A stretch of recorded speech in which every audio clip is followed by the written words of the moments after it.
Hello and welcome to another one of our video spotlight series on inclusion. Today we're talking to Darren, and Darren is just in the process of confirming a diagnosis of ADHD. Yeah. Welcome, Darren. Thank you. So Darren, tell me a little bit about you and how you've come to find out or are in the process of confirming ADHD. Well, I'm 49, so I'm quite old, if I'm honest. And we were sat at home as a family, and my daughter was showing signs of having ADHD. My wife, she's a teaching assistant, and we were just talking about it. So we decided that we'd go online and look up the symptoms, and then we found some questions. And when we were answering the questions, my wife's just going, "That's you, that's you, that's you, that's you, that's you." So then we started thinking. I was like, "No, I can't have ADHD. It's like that's daft, that is." But then I went on to did a little bit more research, and then I found the World Health Organization screener, and I did that. And that is just it's something that you have to fill in to give to your doctor before they refer you. And I was just off the charts on every single one. Wow. So then I went and I discussed with my doctor, and they were just like, "Yep, we'll just refer you." It was a really short discussion. It wasn't like maybe not. It was like, that's it, just referring you. How does that display itself with you then? So stimming, which is one of those things. So I'm not doing it right now, but I do this a lot. My wife, all the time, she's like touching my hand because I'm doing this. Like all sorts of movement. I sometimes struggle in meetings. Not for short periods, but if I'm there for an hour, then you'll start seeing me. I'll start swaying, I might stand up, and I don't struggle, but it's there's a lot of movement. One of the other ways is I've got a spaghetti brain. Okay. I literally just it's a mess. And I've got a messy brain, a messy life, and that's one of the things that I have struggled with my entire life. So really, it's just a constant struggle. It never goes, but I've found ways to bring it to the point where nobody notices. And I think that's what the secret of being successful with ADHD is: taking your weaknesses and not trying to turn them into strengths, but try to bring them up to the point where they're invisible to everybody. No one will ever tell me I'm organised, but no one will ever go, "He's disorganised." No one will ever think about it, and that's what I try to do. So that must take a lot of work. It's exhausting. It's it takes effort. It's not as bad now because I found some tools. So for example, if you were to Google time management, prioritization, all of that sort of stuff, the first 3 pages do not work for someone with ADHD. They're useless. And then you get managers saying, "Oh, why don't you just get a notebook?" And it's like, oh my God. Don't you think I've already tried that? But there are things that I have found after many years of searching that have finally worked for me. And I now use those, so it's less exhausting, but it took me a long time to find them. How does that fit into a work context? What is your job role? So I'm a business analyst. It's quite hard to actually explain exactly what I do, but in a nutshell, I just make things work better. So if we need some new software to make something more efficient, I'm brought in to implement that software, but not just implement it, just figure out what it is that the user, whether they be a senior director at the top level or the individual user at the bottom, I literally have to speak to everybody at all levels, and I have to adjust my communication style to everybody at all levels. So that is what I do. So it's project work. Mm-hmm. So you can imagine those struggles that I had are really applicable to the job that I've got, because I have to manage my own time. In a previous role, I was a supply analyst, and I could tell you what I would be doing at the exact time of the exact day every single week because it was very routine. Mm-hmm. The problem with that role is I underperformed because of my ADHD. Because someone with ADHD, they do not deal with routine very well. Overly routine jobs, it sucks the life out of them, and that is even harder than overcoming the project management and prioritization. So I've found a role where my strengths, which are I'm outward, I'm extroverted, really extroverted. I'm really good with people. Novelty. So like novelty really excites me, which means I get really engaged. Within a process improvement sort of environment, I just go from different department. I meet new people all the time. Yep. So that sets my novelty like trigger on fire, which means I'm massively engaged in the role, which means I overperform. So if you find someone who's neurodivergent, if they've got strengths in a certain area, they will over-index. So they'll be even better in that area than the average person. But the things that they're bad at, they'll tend to be even worse at than the average person. And like I said earlier, it's about bringing them really bad stuff up to a level where it's not noticeable, so that you can take advantage of the stuff that you over-index on. So the stuff that you tend to be way better than the average person on. And I found that role. I've literally found that role where I can bring the bad stuff up to a level where no one notices and really just be better than the majority of people in the areas that I'm good at. I can absolutely feel your enthusiasm. Thank you for that answer. That was really good. How inclusive and accessible does you feel our current approach is? So I can only tell you from my personal Fine. experience. That's all I need. So from my personal experience, it's really good because, again, with ADHD, structure, routine, bad. So, but I kind of started, and my boss says like, well, you've got to work your 9 to 5 hours, but really you can do that anytime between 8 and 6. That's perfect for someone with ADHD. It's like I can start at 10 to 9, I can start at 9:15, I can start at 8 o'clock, I can finish at 5:30. It's that flexitime, it works absolutely perfect. And then the other thing is I'm never because of my job, I'm all over the place. Yeah. So from my perspective, the inclusion part where certain places might say you do your 9 to 5, and that's it. Everybody does the 9 to 5. Yeah. Everybody's in the office at all times. Like those things, like they really sort of strangle somebody who's got ADHD, and I don't have that here. So from my perspective, it meets all of my needs that enables me to thrive.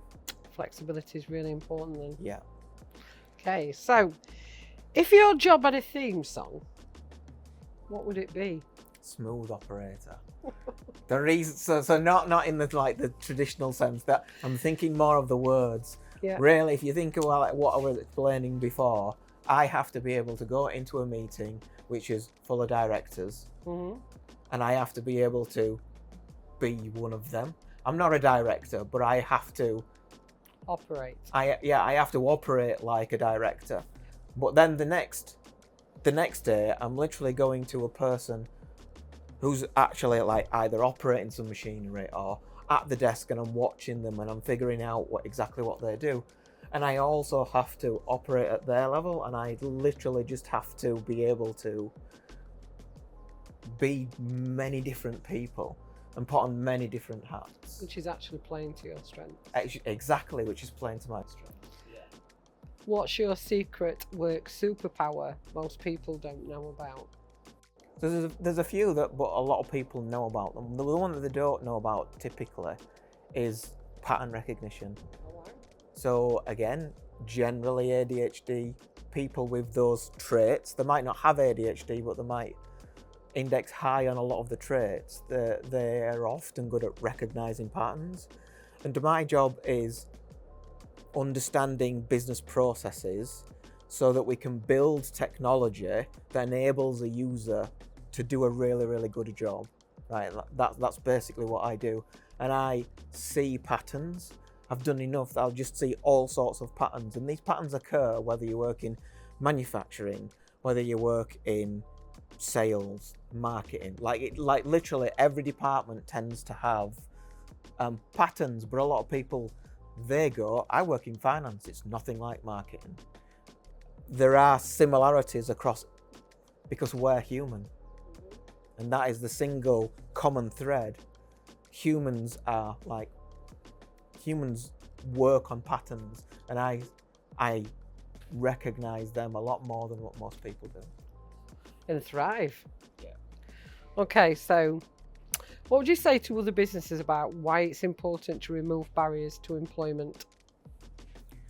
So I'm going to go back to something that I touched on earlier on, whereas for me personally, again, my experience I'm talking about, it's important because you're losing out if you don't hire some of these people, because what you'll tend to find is they'll over-index on certain areas.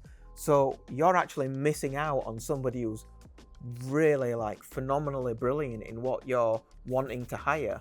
So a story, someone that I used to work with, and I worked with the manager on looking at hiring, they had the skills that we needed to do the job, and they were out of this world, phenomenal and all, really, really good. But then they had this one area where you were looking at them and thinking, absolutely not, we can't hire you.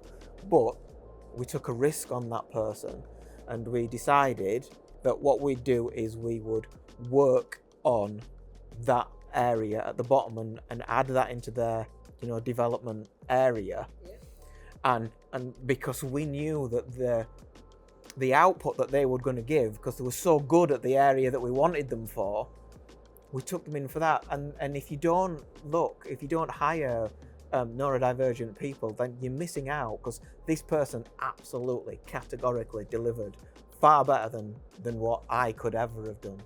He was brilliant in the area that we hired him for. What do you think to myth that disabilities are always visible? They're not nobody sort of can see that I've got ADHD. It's not. No one in my entire life has come up to me and said, "Oh, you've got ADHD." I never even recognized it. But when I've gone and done all the research and with the screener and all of that sort of stuff, it is. Now I look at it and I'm like, "Oh my God!" I can't believe it myself sometimes. So if the individual can't always recognize it, how can it be visible? Yeah, and I think there is a preconception around lots of areas in disability, because the reality is most are invisible, like ADHD, dyslexia, maybe chronic pain, maybe some kind of learning difficulty, and people make a judgment, do you think? Yep. And decide there and then that absolutely we're not going to employ this person, which is a crying shame for not only the business but also the individual themselves. Which leads me on to my final question, Darren. What advice would you give to somebody with a disability just starting to think about work? So I've been in the workplace now since I was 13. I got my first paper round at 13. So I've only been unemployed for a month since I was 13, and I'm now 49. So a fair few years I've been in. My piece of advice was I spent 18 and a half years in roles that just weren't right for me. And then I found one, stumbled on it by accident, which is this one, which I've been doing for a while now. Had I had the self-awareness when I was younger, I would not have made the mistake in going into those roles. So my single piece of advice would be just go out and fully understand yourself. What are your strengths? What are your weaknesses? Right? And then go out and identify roles where you can actually thrive. Because when you do get hired and you are on that ladder, you'll be able to thrive in that role, and then nobody will want to let you go. And then you'll get experience. And once you've got that experience and you've proved yourself, then it just leads on to bigger and better things. But you need to understand yourself and your strengths and your weaknesses, and select a role that will work with those strengths and weaknesses. What would you say to employers then to make them look differently at disability, to make them want to hire or take a chance on people that might need a second chance? Well, I'd say give them a chance, obviously, but I would challenge them on, there's clearly something that you have looked at and decided they're not for me. So I would ask them not to just go, they're not for me and that's it, and have it as a, if they've got this, then we're not employing them. Ask yourself, have they proved themselves in the other areas that are important to yourself enough so that we can invest time working on bringing them up to the standard that we want? So taking them on despite the fact that they have got these negatives, with the attitude of I'm going to help them develop. Because you know that these good things are so good that they could be great in that area, and all we need to do is nudge them up a little bit on the areas where they might be weak. What do you think to the work that Genuit Group and Polypipe Building Products are doing around inclusion and diversity, working with like the Deaf Trust and Harrison College? Do you think that's great? I think it's brilliant. I've worked in a few, not a lot of places, but I've worked in a few places, and this is I've never seen this. I've never seen them working with the other. So I've been where they've got a diversity in. I've been where they don't have any policy.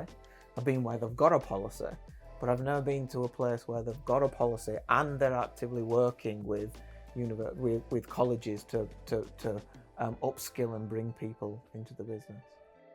Thank you.